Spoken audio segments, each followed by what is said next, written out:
Olá, alunos do sexto ano. Eu sou a professora Arlene. É com alegria que estamos aqui mais uma vez juntos para trabalharmos mais um conteúdo, agora iniciando mais um semestre.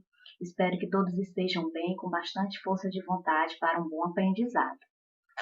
No capítulo anterior, na aula anterior, nós trabalhamos o uso e apropriação dos recursos naturais, dando ênfase ao solo. Hoje nós iremos trabalhar o espaço urbano e suas paisagens. Com a abordagem desse conteúdo, eu quero que vocês possam compreender os processos de urbanização, as paisagens transformadas, as causas do crescimento das cidades e as consequências sociais e ambientais desse fenômeno. E com isso, vocês possam desenvolver a habilidade de identificar as características das paisagens transformadas pelo trabalho humano, ou seja, como o homem pode interferir na paisagem, como ele pode fazer a transformação da paisagem. Para iniciarmos esse conteúdo, é importante que façamos um resgate histórico. Por quê?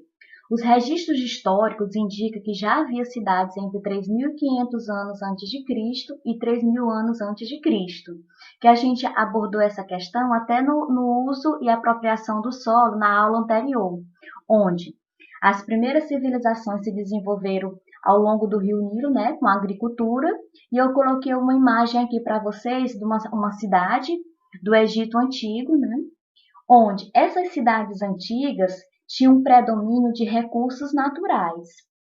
Já hoje, as transformações nas paisagens urbanas são intensas, com predomínio de elementos culturais como edifícios, casas, ruas, avenidas, praças e estabelecimentos comerciais. Os elementos naturais parecem ausentes. Então, hoje, enquanto que os elementos naturais quase não existem, você pode perceber aqui que nessa imagem de uma cidade do Egito Antigo predominava o quê? Os elementos naturais. As transformações nas cidades resultam de um processo que a gente chama de urbanização, que é caracterizado, entre outros fatores, pela redução da população rural e pelo crescimento da população urbana. Essa população passa a se concentrar nas cidades e, para atender às suas necessidades, em geral, são feitas várias obras de infraestrutura, como a iluminação, a de esgoto, de transporte, entre outras. Uma transformação que ocorre atualmente em diversas cidades devido ao processo de urbanização é a verticalização, ou seja, a construção de edifícios cada vez mais altos para abrigar a população em crescimento, aumentando o adensamento populacional, ou seja, o que é isso? A concentração de pessoas num determinado espaço, ou seja, em edifícios, em conjunto de prédios, podemos agrupar um maior número de pessoas do que em casas. Por isso que as grandes cidades têm o processo de verticalização para aglomerar cada vez mais um número maior de população. Aqui mesmo em Teresina, o processo de verticalização cada vez mais vai se acentuando. Por quê? Porque há necessidade de se aglomerar mais pessoas em espaços menores. Então, nada melhor do que os edifícios para isso. Um planeta urbano. Então, a gente viu que a urbanização, uma das suas características é o quê? A diminuição da população rural e o aumento da população urbana. Para a gente ter uma melhor visualização, eu coloquei aqui para vocês um gráfico onde ele representa a evolução da população urbana no mundo, sendo que, iniciando em 1950 a população urbana era bem menor do que a população rural, só que ao longo dos anos, o que é que acontece? A população urbana vai aumentando e a população rural vai diminuindo. Percebam que no gráfico aqui no ano de 2010, a linha preta reta, ela é a população urbana e a linha tracejada é a população rural, sendo que em 2010 a população urbana ultrapassa a população rural. Então, é um processo contínuo, onde cada vez mais a população rural vai diminuindo e a população urbana vai aumentando. Com o processo da urbanização, o que é que acontece? Acontece o crescimento das cidades, como vocês acabaram de ver no gráfico. A população urbana, a partir de 2010, né, ultrapassa a população rural e, consequentemente, acontece o quê? O aumento das cidades. Eu coloquei aqui para vocês um mapa que representa essa evolução, um mapa comparativo, onde tem o mapa 1 de 1800, mapa 2 de 1900 e o mapa 3 de 2000. Vamos observar a leitura do mapa, né? Aqui na legenda, os círculos. O menor círculo, 4 milhões de pessoas, de habitantes, 14, o médio, 14 milhões de habitantes, e o 34, e o maior, 34 milhões de habitantes. Perceba que em 1800 quase não existia o quê? Grandes cidades, grandes aglomerados de pessoas. Aqui em 1900 já houve um crescimento de cidades. Já no ano 2000 você percebe que essa evolução foi bem maior, o que comprova a veracidade daquela linha de crescimento que a gente acabou de ver no gráfico, mostrando que é um processo contínuo, como eu falei para vocês, o processo de urbanização. Cada vez mais o processo de urbanização chama mais pessoas para a cidade, deixando o campo, vindo para a cidade. No início do século XX, havia no mundo apenas 15 cidades com mais de 1 milhão de habitantes, a maioria delas localizada na Europa. Em 2017, as 15 cidades mais populosas do mundo ultrapassavam cada uma 9 milhões de habitantes e estavam localizadas principalmente no continente asiático. Viver no espaço urbano, para muitos, é a alternativa encontrada para escapar dos problemas enfrentados no espaço do campo. Entre os principais fatores que influenciam o deslocamento da população do campo para as cidades estão a ocorrência de secas, a concentração de terras cultiváveis nas mãos de poucos proprietários, a substituição da força de trabalho humano por máquinas no meio rural. Além disso, a concentração de atividades industriais, comerciais e de serviços nas áreas urbanas atrai população rural para as cidades. Então, isso faz com que aconteça o êxodo rural. A população sai do campo, da zona rural, e vai para a cidade. Fazendo o quê? O crescimento da cidade. E isso é um fenômeno global. Então, o crescimento da cidade, vocês podem perceber aqui pelo esse mapa, que é um fenômeno global. Com a urbanização, o que é que acontece? Acontece uma diversidade da paisagem urbana. Por quê? Porque nenhuma cidade é igual à outra. Então, há o crescimento das cidades, só que esse crescimento ele vai sendo modificado de acordo com a necessidade de cada espaço urbano. Há paisagens urbanas em que predominam as atividades industriais. Nesses locais destacam-se as fábricas e estruturas que variam de acordo com as atividades econômicas desenvolvidas, próximo às fábricas, a casas, prédios, estabelecimentos comerciais e um intenso tráfego de transporte de carga. Aqui na imagem eu coloquei para vocês o Centro Industrial de Curitiba, no Paraná, na região sul do Brasil. Vejam que tem casas, mas também tem o quê? O parque industrial. Então, é um espaço urbano onde predomina o quê? Atividades industriais. Em outros espaços urbanos, há o predomínio do setor terciário, ou seja, comércio e serviços em gerais, sistema financeiro, bancário, turismo, educação, etc. Muitas lojas de produtos diversos e o intenso tráfego de pessoas e mercadorias pelas ruas e avenidas indicam paisagens urbanas marcadas pelas atividades comerciais. Observe aí na imagem que eu coloquei aqui para vocês. Nessa imagem é um espaço urbano onde predomina o setor terciário. Essa imagem é uma imagem aqui do Centro Comercial de Teresina, onde predomina o quê? O comércio. Vocês veem que uma intensa circulação de pessoas. Então, é um espaço urbano onde predomina o setor terciário. Então, outros espaços urbanos destacam-se pela concentração de instituições financeiras, bancos, seguradoras, bolsas de valores, etc. Nessa fotografia, nessa imagem que eu coloquei aqui para vocês, eu coloquei a imagem da Avenida Paulista em São Paulo, um importante centro financeiro do mundo e o maior centro financeiro do nosso país, né, do Brasil. Então, é um espaço urbano onde predomina o quê? Instituições financeiras. Em algumas cidades, apresenta também, no seu espaço urbano, uma infraestrutura voltada para o turismo.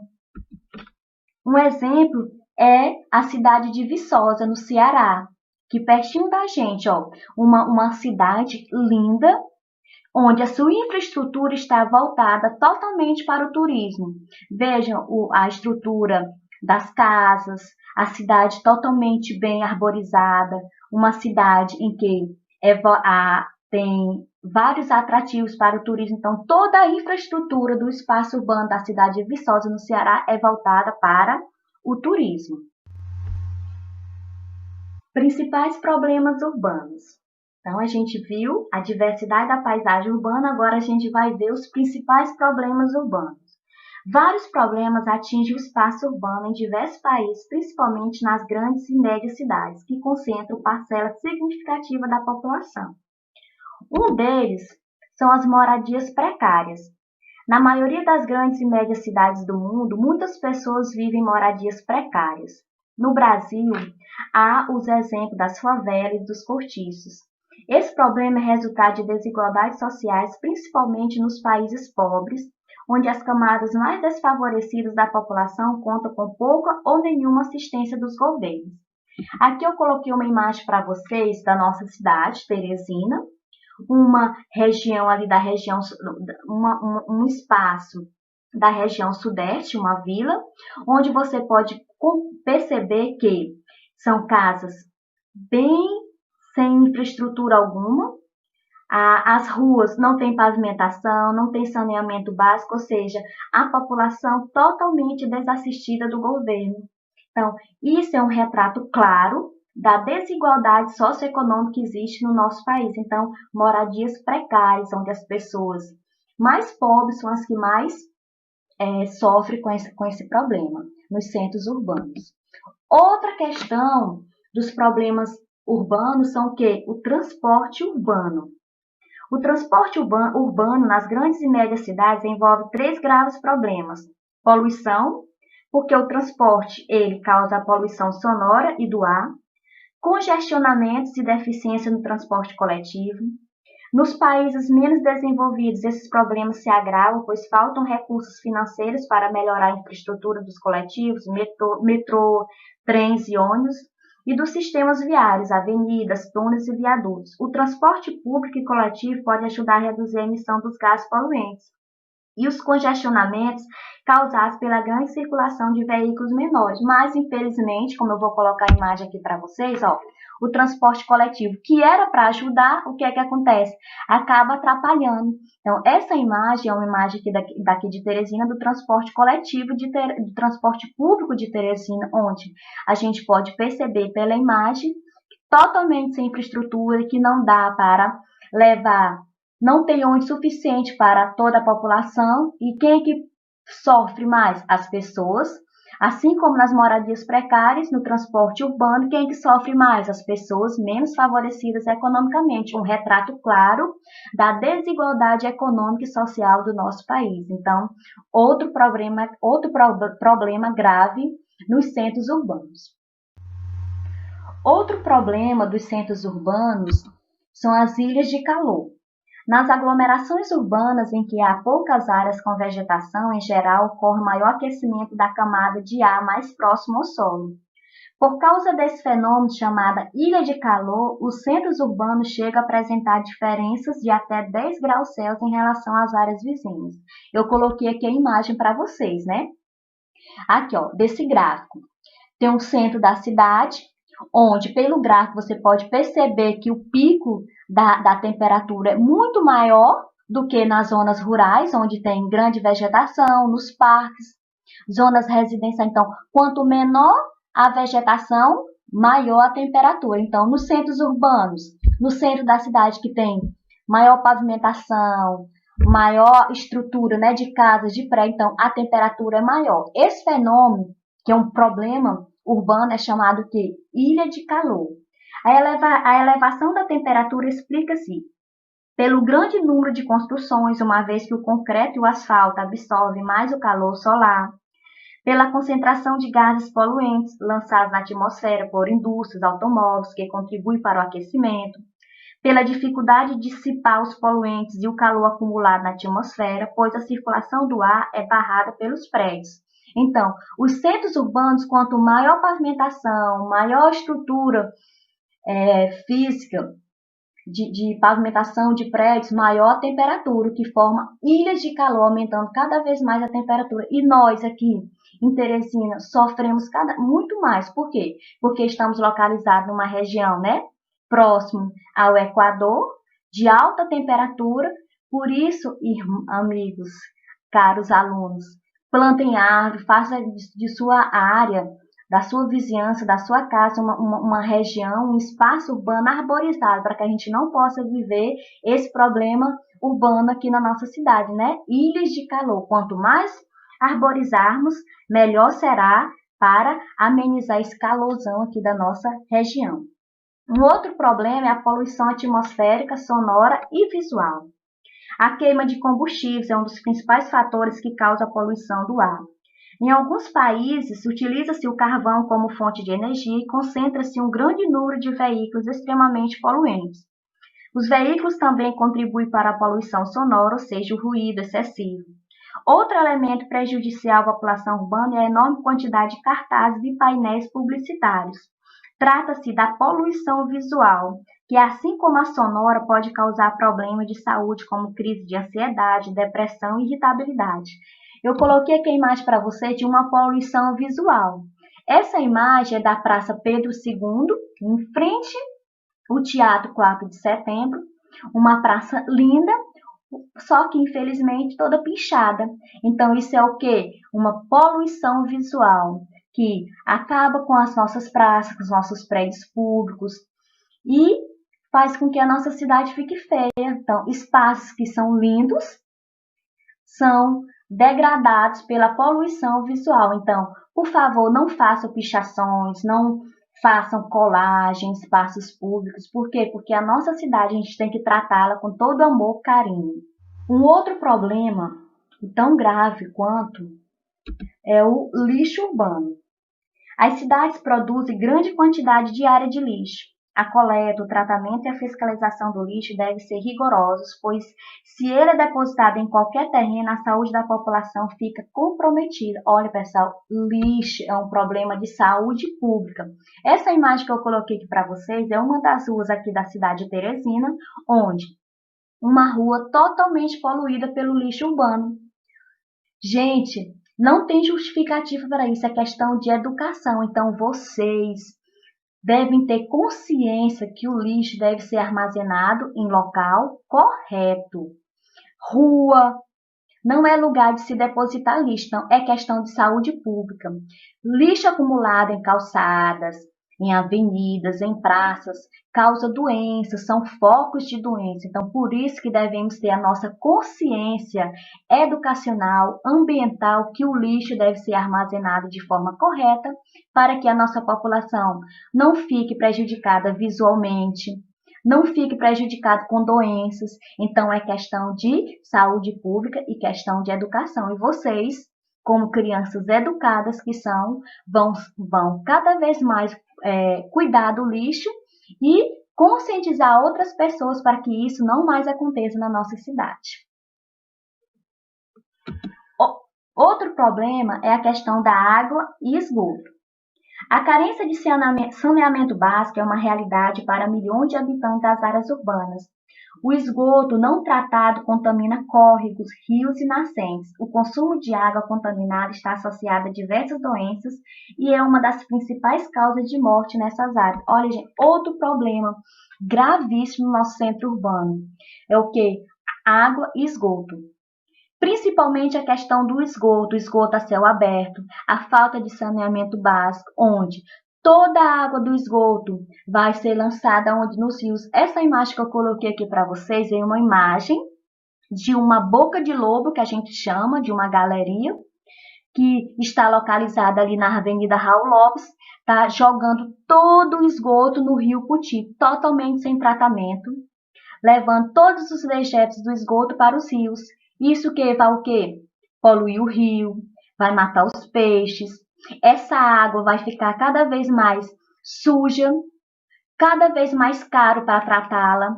Então, é uma questão ambiental, é uma questão também de consciência, onde os nossos governantes têm que se conscientizar que tem que existir saneamento básico, tem que existir rede de tratamento de esgoto para que isso não aconteça mais. Muito bem, pessoal, por hoje é só. Eu espero que vocês tenham compreendido a importância da interferência do homem no espaço urbano, como ele transforma a paisagem, como somos responsáveis pela conservação das nossas cidades, certo? Então, se vocês, para se aprofundar melhor no conteúdo, leiam o capítulo 14 do livro, da página 178 a 183, e a atividade, página 184 e 185. Façam com bastante atenção, leiam o conteúdo com bastante atenção. Qualquer dúvida, estou à disposição, vocês podem estar me procurando, tanto no WhatsApp como no chat, certo? Um grande abraço, fiquem com Deus.